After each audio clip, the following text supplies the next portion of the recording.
धनंजय मुंडे हे कर्तृत्ववान नेतृत्व आहे, अशा नेत्याला जर एकेरी भाषेत कोणी बोलत असेल तर आम्ही सुद्धा इथून पुढे मन्या मानणार.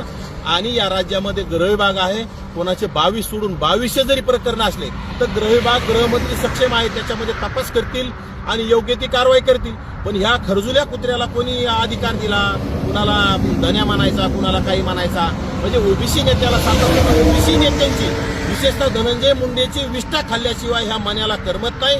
ते सातत्यानं धनंजय मुंडेच्या नावाने बरळत राहतं, पाठीमागे छगन भुजबळांच्या नावाने बरळत होतं, आता धनंजय मुंडे. खरं तर ह्या भिकार चोटानी त्या कोटकर पाटील असतील, त्याचा अमोल खुने असेल किंवा ते महाराज असतील, यांच्या प्रश्नाची उत्तरं देण्याऐवजी फक्त धनंजय मुंडे, कारण की आता स्वतःचं भांडं फुटण्याची वेळ आलेली आहे आणि स्वतःचं भांडं फुटू नये म्हणून धनंजय मुंडेचं नाव घ्यायचं, धनंजय मुंडेने माझ्या सुपाऱ्या दिल्यात असं सांगून समाजाला भावनिक करण्याचा प्रयत्न आहे, बाकी काही नाही. आणि विशेषतः धनंजय मुंडेला याची सुपारी देण्याची गरजच नाही, कारण की यांनी आती केलेलं एक दिवस याची माती होणार आहे की स्वतःच्या कर्तृत्वानं स्वतःच आत्महत्या करील. आणि त्यावेळी सुद्धा ओबीसी नेत्यांच्याच नावाने हे कुठेतरी आरोप करून आत्महत्या केल्याशिवाय राहणार नाही, कारण की याचं वाटोळं झाल्याशिवाय राहणार नाही. यांनी अतिशय राज्यामध्ये जातीवाद फैलावलाय आणि याच्या डोक्यात फक्त जातीवाद आणि स्वतःच्या प्रसिद्धीसाठी फक्त गरीब मराठा म्हणायचं. याच्या कुटुंबामध्ये करोडोची संपत्ती यांनी जमवली आणि स्वतःचं भलं करून घ्यायचं, गरीब मराठ्यांना फक्त गोड बोलून फसवायचं,